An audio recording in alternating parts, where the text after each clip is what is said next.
Hello and welcome to SGPN's The Daily Dog. I'm your host, Britton Hess, and I'm here with my favorite Underdog fantasy plays for the 4th of July, Thursday, for July 4th, 2024. If you're new to Underdog Fantasy, sign up with promo code DailyDog at UnderdogFantasy.com or on the Underdog Fantasy app for an up to $250 deposit match bonus. All right, sorry if I sound a little hoarse. I was at an amusement park all day. I basically screamed a lot, which was kind of embarrassing for a man of my age to be screaming on roller coasters, but it happens, and I am about to lose my voice, I feel like. So that's not good. But what is good is that we won our show slip yesterday. That's back-to-back. That's 2 in a row. So that's good to get the bankroll back headed in the right direction on these show slips. And we also got our first Dong Flex winner. We went 2 out of 3 on our home run picks. Yordan Alvarez and Manny Machado got the job done, but that's enough about yesterday for now. Let's get into the plays for the 4th of July.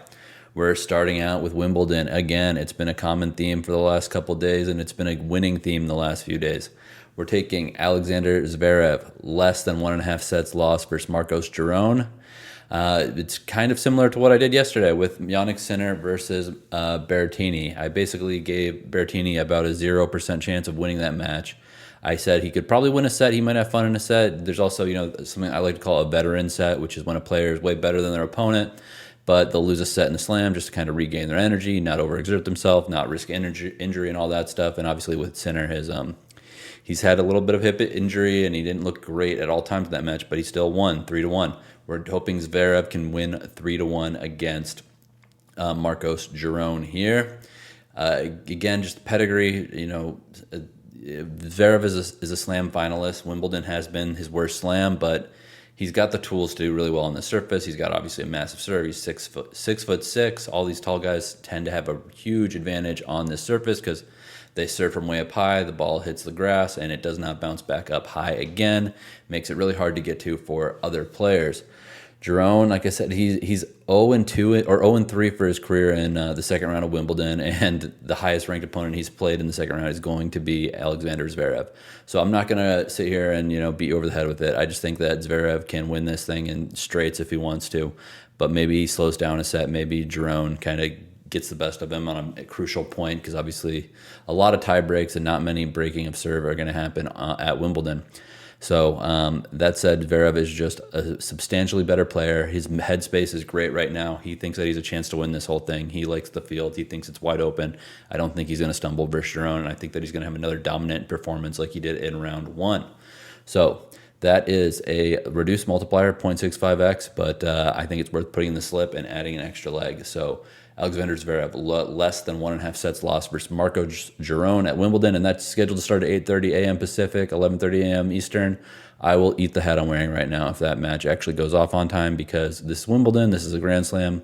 Matches never go off on time. So if you're not listening to this right at 8:30 a.m., you have a good shot at still getting this in if you're within 30 minutes to an hour.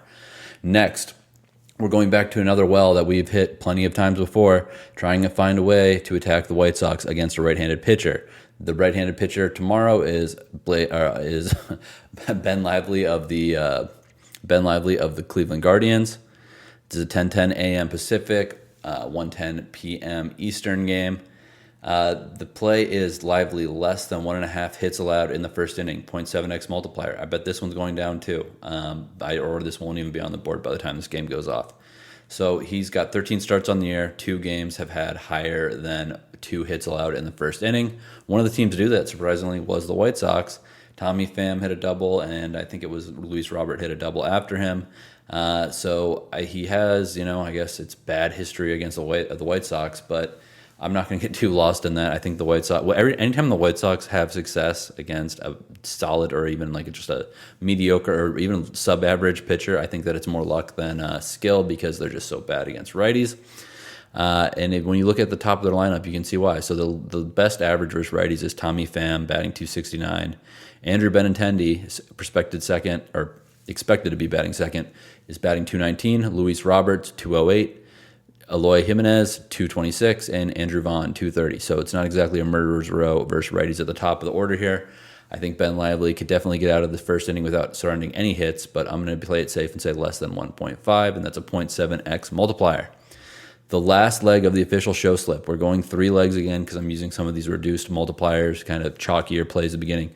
We're going back to Yordan Alvarez. What the hell does this guy have to do to get a reduced total bases number in Toronto?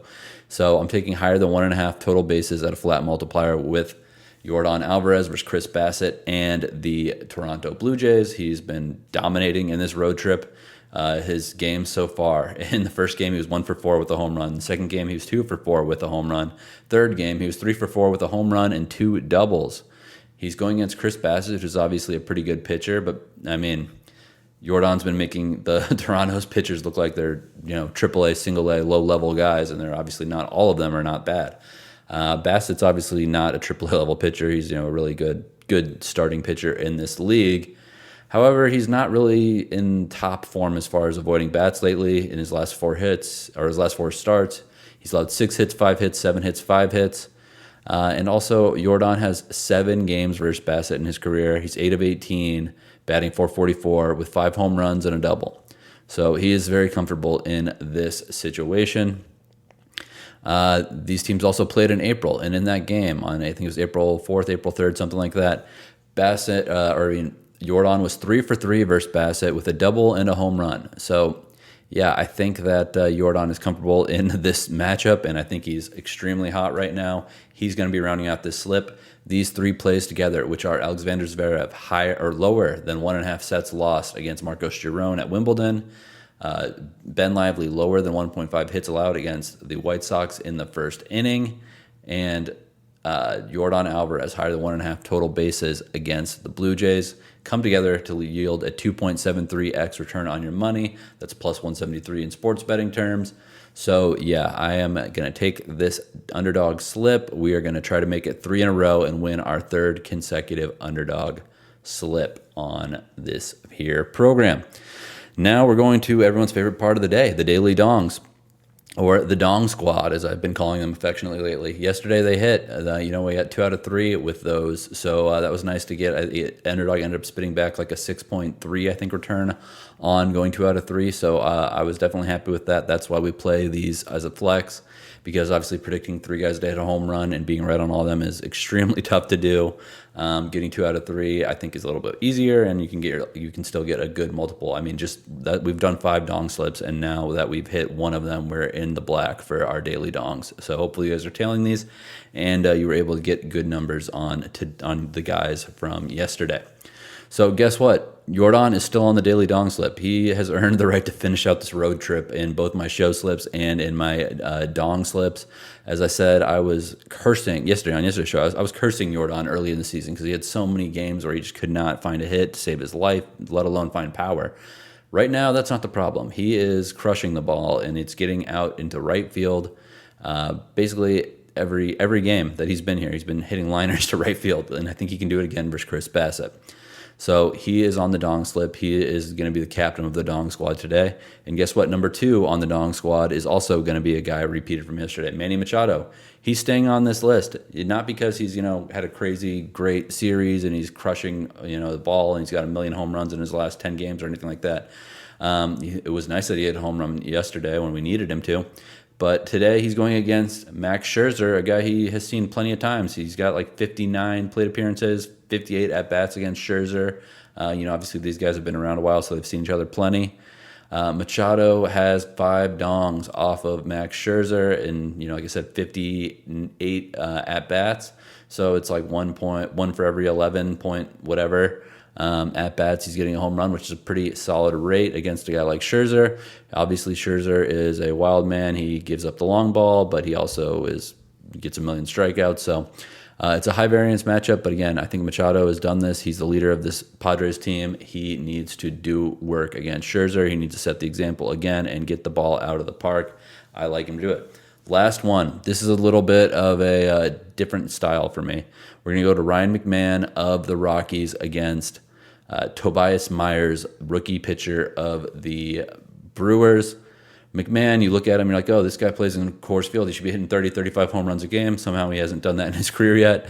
But he's due for a home run. I don't believe in due theory, but, the guy swings as hard as he can basically every time he's at bat. And he's going against a guy who throws Four-seam fastball is about 42-43% of the time. Most of his home runs this season, most of his home runs in his career for Ryan McMahon are against four-seam fastballs. So I like him welcoming the rookie to Coors Field with a dong. These three dong picks together.